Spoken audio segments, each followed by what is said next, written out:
Assalamualaikum, my dear audience. In my previous video, I have discussed the first canto of the Rap of the Lock. So today we are going to discuss its second and third canto. तो पहले canto में हमने जैसे कि आपको बताया कि Belinda the heroine of this poem she is going to the place.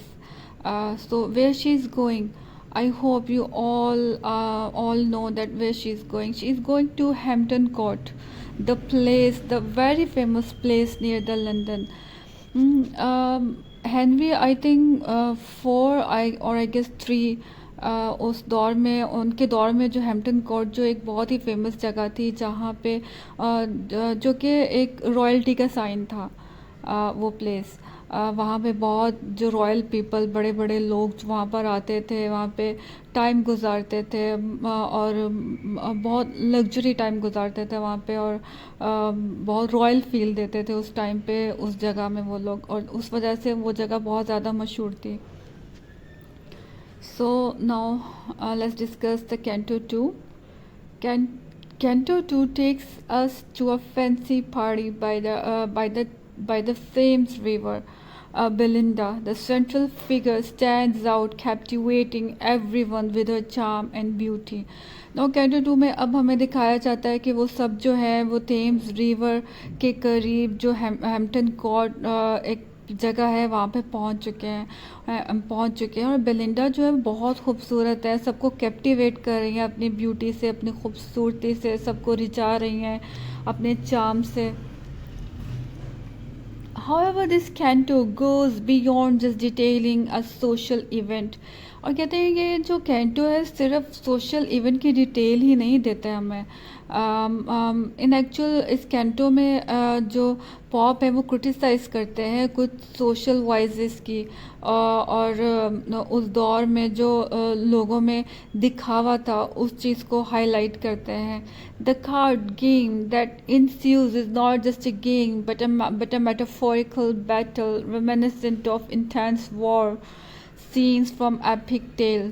जैसे कि हम सब जानते हैं कि रैप ऑफ द लॉक क्या है. It mimics the heroic epic. तो वो हीरोइक एपिक के ऑपोजिट जो भी चीज़ें हैं वो उसको हाईलाइट करते हैं to make it a mock epic, to make this poem a mock epic. तो वो क्या करते हैं, वो द कार्ड गेम को यूज़ करते हैं. जैसे कि हीरोइक एपिक में बड़े बड़ी बैटल्स और वॉर्स होती हैं जिसमें हीरो जो है अपने वो कारनामे दिखाते हैं बहादुरी के. लेकिन इसमें क्या यूज़ किया गया है, उसके opposite the card game. So the card game here is the opposite of the war that we see in the heroic epics. So next, with his stylical brilliance, Pope makes a game of Umber seem as significant as a heroic duel. तो क्या कहते हैं आप, अपने उनकी जो एक स्टाइलिकल brilliance थी उसमें वो गेम ऑफ ऑम्ब्रे को यूज़ करते हैं इसको बिल्कुल ऐसी ही अहमियत देने के लिए, ऐसी सिग्निफिकेंट देने के लिए जैसे कि किसी बैटल ऑफ वॉर को दी जाती है. The sylphs always watch closely and fly around Belinda to protect her from danger. और इसमें बताया गया कि जो सेल्फ है वो सारी जो दूसरी स्पिरिट्स हैं उनको जो है वो टास्क असाइन करती हैं कि आप बेलिंडा को यहाँ से प्रोटेक्ट करोगे, और कुछ को कहती है कि आप बेलिंडा के वो जो कान के झुमके उनको प्रोटेक्ट करोगे. इस तरह से वो डिफरेंट जो टास्क है उनको असाइन करती हैं. They remind us how society makes a big deal out of small things. तो इस कैंटो में बताया गया है कि कैसे जो सोसाइटी है ना सिर्फ उस दौर की बल्कि आज के दौर की भी वो छोटी छोटी चीज़ों को किस तरह से बड़ा बना देती हैं. Like how a lock of hair can be so important. कैसे बालों के जो कुछ कर्ल्स हैं वो इतने इम्पॉर्टेंट हो सकते हैं. The baron who likes Belinda gets ready to take the lock of her hair. अब जिसमें जो हीरो है बैरन वो बेलिंडा को वो लाइक करते हैं, तो वो क्या करते हैं, वो डिसाइड करते हैं कि वो उसके लॉक ऑफ हेयर जो है उसको कट करेंगे. तो his action from building an altar to using sacred items mock the rituals of a holy rites, further emphasizing the theme of superficiality. अब इस कैंटो में हमें दिखाया जाता है कि ये जो उसके लॉक कट करने से पहले कैसे बैरन जो है वो कुछ सेक्रेट जो है रसूमात वो अदा करते हैं, जैसे कि हम हीरो कैपिक्स में देखते हैं कि हीरो जो है वो किस तरह से कुछ अपने मकसद में कामयाब होने के लिए कुछ स्पिरिट्स को इन्वॉक करते हैं और कुछ रसूमात सेक्रेट रसूमात अदा करते हैं। बिल्कुल उसी के ऑपोजिट उसको मॉक एपिक बनाने के लिए जो पॉप है वो इसमें हीरो को यूज़ करता हुआ दिखाते हैं, same rituals but for a tiny trivials matter. Canto 2 looks closely at society's rules and what people values. It shows how people care too much about looks, fun games and hair. People use this to make fun of and question these habits, showing how silly his society could be. तो canto 2 जो है pop use करते हैं अपनी society का मजाक उड़ाने के लिए, उनकी बहुत ज़्यादा इंडल्जमेंट जो थी फन में, गेम्स में और छोटे छोटे इन्जॉयमेंट में, वो उनका मजाक उड़ाते हैं इस कैंटो में और बताते हैं कि उनकी सोसाइटी, उस दौर की सोसाइटी कितनी सिली थी और कितने ट्रिवियल मैटर्स को जो है वो इम्पोर्टेंस देती थी. Now analysis of this canto, Pope clearly takes elements from grand epic tales and use them for a simple party scene. अब कहते हैं कैसे पॉप जो है ग्रैंड एपिक टेल्स को यूज़ करते हैं बिल्कुल उसमें एक सिंपल पार्टी सीन के तौर पे कैसे वो यूज़ करते हैं किसी भी ग्रैंड एपिक के जो इवेंट्स को. This mock heroic style shows how over the top society can be about small things. The Thames river party becomes a grand stage. तो थेम्स रिवर की जो वो पार्टी है वो क्या हो जाती है, एक बहुत ग्रैंड स्टेज बन जाता है, लाइक अ बैटल ग्राउंड बन जाता है इन ओल्ड एपिक्स. जैसे कि ओल्ड एपिक्स में जो वॉर्स होती हैं उनको दिखाया जाता है, उसी तरह इस थेम्स रिवर की जो पार्टी है इसका जो स्टेज है उसमें हम देखते हैं सब war elements that is opposite to the heroic epic.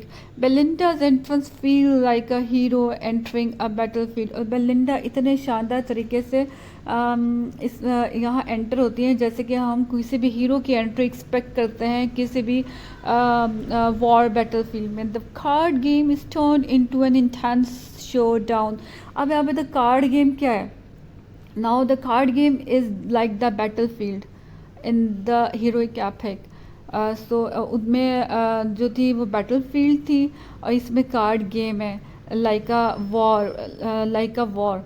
So the card game is turned into an intense showdown, making a casual game seem as important as legendary war.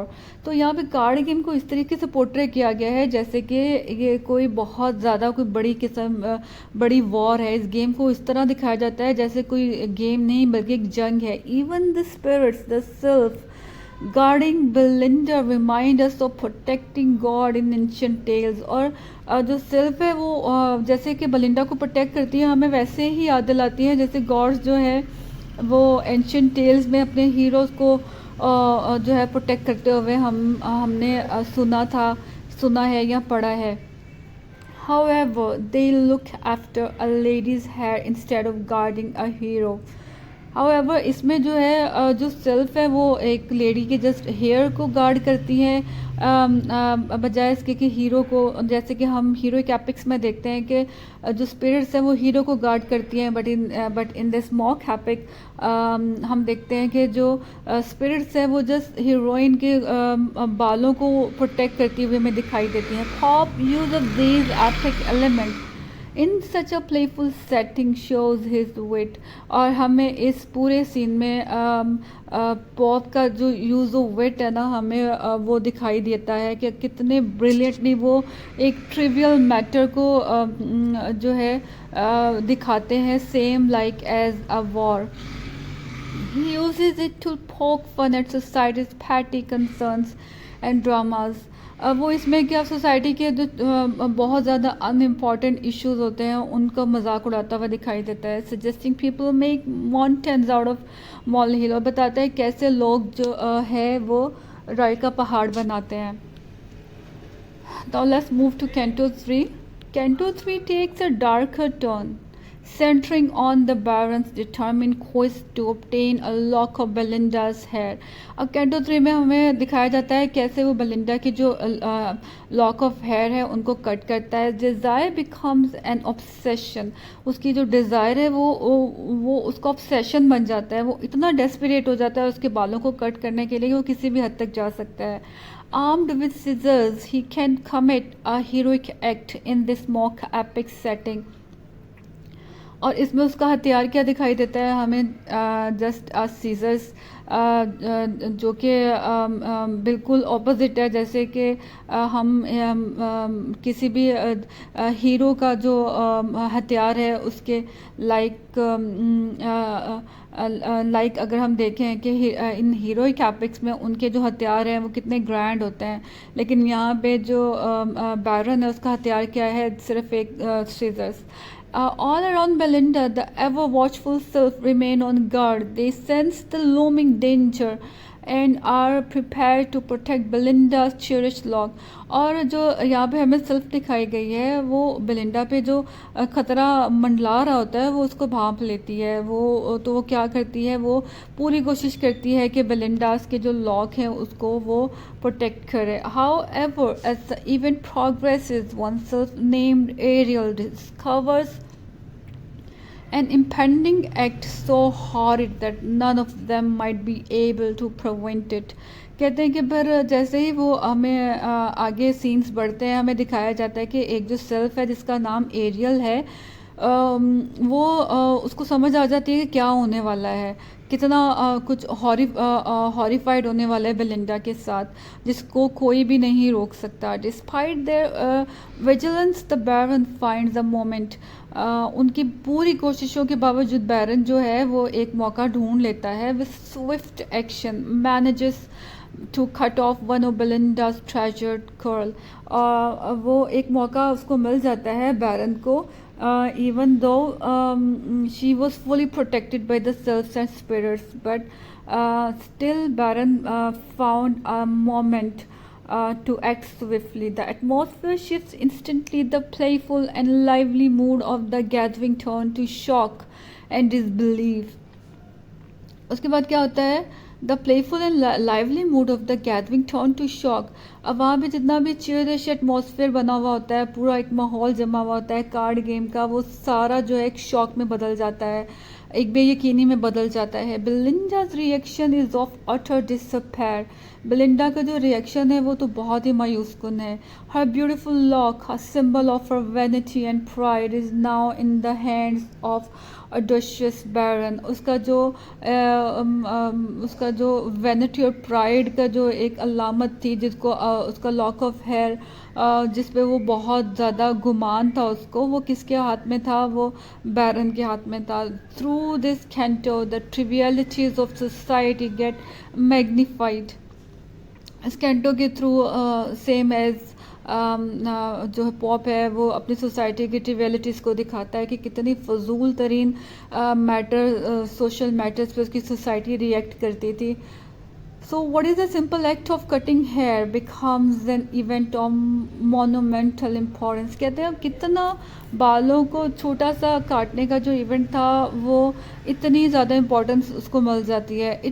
It underlines the mock heroic nature of poem and Pop's satirical take on society's value। और किस तरीके से pop जो है style करता है society की values पे इस पोम के थ्रू। तो ये जो पॉप का जो स्टाइल है ये भी बहुत इंपॉर्टेंट क्वेश्चन है, अक्सर जो है वो एग्ज़ाम्स में आ जाता है। एक तो ये mock heroic epic, the rape of the lock as mock heroic epic, और how Pope style on his society, दोनों क्वेश्चन इंपॉर्टेंट है जो मोस्टली आ जाते हैं। So analysis, Canto 3 takes the drama up a notch. Belinda's head gets cut. अब इस canto में finally बेलिंडास के जो हेयर हैं वो कट हो जाते हैं। इवन बहुत सारी सिल्क्स जो है उसकी प्रोटेक्शन में बिजी होती हैं, इसके बावजूद जो बैरन है उसको एक चांस मिल जाता है कि वो उसके हेयर को कट करे। और इसमें बिल्कुल ऑपोजिट सारा माहौल दिखाया गया है। जैसे कि हीरोइक एपिक में बड़े बड़े वो बैटल फील्ड्स दिखाए जाते हैं, ग्रैंड उनके आर्म्स दिखाए जाते हैं, उनके हथियार दिखाए जाते हैं। उस तरह इसमें बैटल फील्ड की जगह पे कार्ड ऑम्बर कार्ड गेम को यूज़ किया गया है और उसको बैटल फील्ड के साथ तशबीह दी गई है। और हथियार के तौर पे यहाँ पे क्या दिखाया गया है, जस्ट एज सीजर्स। सो और जो ग्रेव मैटर क्या दिखाया गया है, the cut of Belinda's hair. So क्या कहते हैं, is taking a small act and making it intense as scene from big epic stories, और इसको एक बिग एपिक स्टोरीज में बदल देता है एक स्मॉल इवेंट को। कौन? Pope. This folk heroic style is Pop's way of saying that society often overreact to tiny issues. इसके इस छोटे से एक्ट के ज़रिए पॉप हमें क्या बताता है, जो कि हर दौर में होता है, अब भी होता है, आज के दौर में भी होता है, कि सोसाइटी या मोस्ट ऑफ द वमेंस जो है कैसे छोटे छोटे से मैटर को इतना बड़ा बना देती हैं। सो कहते हैं कि sylphs would try to protect the hair add to the comedy. और ये जो सेल्फ्स है ना, ये इन कैंटोज में जो कि एक्सपैंड किया गया था 2 कैंटो से 5 कैंटोस पे, उसमें क्या कॉमेडी ऐड करती हैं। They act like heroic warriors, ये हीरोइक वॉरियर्स के तौर पे एक्ट करती हैं, but they are fighting over a lock of hair. But ये हीरोइक वॉरियर किस पे लड़ रही होते हैं? Just over a lock of hair, not a kingdom, किसी भी किंगडम पे नहीं। मोस्टली हमने देखा है कि जो हीरोइक एपिक्स होती हैं उनकी रीज़न क्या है लड़ने की, या तो कोई किंगडम होता है, या तो कोई रिवेंज होता है, या तो कोई बहुत इंपॉर्टेंट मैटर होता है। लेकिन opposite to that heroic epic in this mock epic, in this mock heroic epic हम क्या देखते हैं, यहाँ पे क्या है, यहाँ पे मैटर जो है बहुत ही स्मॉल है और इसमें ग्रैंड हथियार नहीं है, बल्कि एक छोटी सी एक सीजर्स है। और मैटर भी कोई बहुत ज़्यादा किंगडम पे नहीं है, रिवेंज पे नहीं है, किस पर है? Just over the lock of hair. So the character's reaction, especially Belinda's, shows society's superficiality and shallowness. तो कैरेक्टर्स का जो रिएक्शन है ना, स्पेशली बेलिंडा का रिएक्शन, वो सोसाइटी की सुपरफिशियलिटी एंड शैलोनेस दिखाई देती है। अब हम देखते हैं कि जब बेलिंडा के वो लॉक ऑफ हेयर कट करता है बैरन, तो बेलिंडा इस तरह ऐसे बिहेव करती है जैसे कि उसके साथ बहुत ही कोई सीरियस जो है वो इंसिडेंट हो गया हो, जैसे कोई बहुत इम्पॉर्टेंट चीज़ उसकी जो छिन गई हो उससे। वो इतना वो मॉर्नफुल एक्ट करती हैं, इतनी उदासी, इतने आंसू बहाती हैं, इतना मेलो ड्रामा करती हैं वहाँ पे। So by drawing a parallel between the theft of a lock of hair and grand betrayal in epic, Pope make us laugh and think. Through this canto, Pop cleverly critique how people prioritize the wrong things and get caught up in shallow drama. अब इस canto के through हमें pop बताते हैं कि कैसे जो लोग हैं वो छोटी छोटी चीज़ों को जो कि बिल्कुल शैलो हैं, बिल्कुल अनइम्पॉर्टेंट है, उसको अहमियत देते हैं और बड़े बड़ी चीज़ों को इग्नोर कर देते हैं और छोटी छोटी चीज़ों पर ड्रामा क्रिएट करते हैं और फस क्रिएट करते हैं, उन्हें अपनी अना का मसला बना लेते हैं। The rape of the lock is a funny and exaggerated story that mimics the style of old epic tales. तो इसमें बहुत ज़्यादा एग्जैजुरेशन यूज़ की गई है पॉप के through, just to stylise the society and specially the women, और इसको बहुत ज़्यादा एग्जैजुरेटेड किया गया है। जैसे कि हम स्टार्ट में देखते हैं बेलिंडास का जो कॉस्मेटिक्स को बताया जाता है कि उसकी जो कॉस्मेटिक्स थी वो मुख्तलिफ़ जगहों से, महंगी महंगी जगहों से जो है उसने ख़रीद के जो है वो लाती है और रखती है। ये भी obviously just superficiality of the society. उसके बाद उसकी ब्यूटी को बहुत ज़्यादा एग्जैजुरेट किया गया है, उसके बाद उसके रिएक्शन को बहुत ज़्यादा एग्जैजुरेट किया गया है। So here we end the canto 3 and इंशाल्लाह अपनी नेक्स्ट वीडियो में मैं कैंटो 4 एंड कैंटो 5 डिस्कस करूँगी आपसे। मुझे वैसे समझ नहीं आती है सीरियसली कि कैसे शॉर्ट समरी से जो है स्टूडेंट्स अपना पूरा मटेरियल प्रिपेयर करते हैं। मैं बहुत कोशिश करती हूँ कि मैं अपनी वीडियो शॉर्ट करूँ, लेकिन मेरा दिल सेटिस्फाई नहीं होता सिर्फ ये सोच के कि इतनी शॉर्ट समरी से मतलब स्टूडेंट्स क्या समझेंगे जब तक उनको पूरी डिटेल के साथ समझ नहीं होगी समरी की। वो खुद से वो उस पर क्या क्या आंसर ऐड करेंगे, वो खुद से क्या सेल्फ राइटिंग करेंगे किसी भी क्वेश्चन पे। तो जब तक आपको detail summary with each and every point पता नहीं होगी तो आप कैसे उस पर सेल्फ राइटिंग कर सकते हैं। सो इसलिए मैं जितनी भी कोशिश करूँगी मैं वीडियो शॉर्ट रखूँ, लेकिन मुझसे बिल्कुल नहीं हो पाता, मैं सेटिस्फाई ही नहीं हो पाती। मुझे ऐसा लगता है कि मैंने ये डिटेल भी मिस कर दी, वो डिटेल भी मिस कर दी, तो इस चक्कर में जो मेरी वीडियो है वो थोड़ी सी लॉन्ग हो जाती है, कुछ पार्ट्स में डिवाइड हो जाती है। But it's fine. मेरा जो मकसद है वो आप तक बिल्कुल जो है एक डिटेल मटेरियल प्रोवाइड करना है, और इंशाल्लाह मैं वो करूँगी बिल्कुल। तो अगर आपको ये वीडियो पसंद आई है तो please like and subscribe my channel. So हाँ, इंशाल्लाह कल मैं बिल्कुल इसके जो फाइनल कैंटोज़ है उस पर वीडियो बनाऊँगी। सो फॉर नाउ, अल्लाह हाफ़िज़।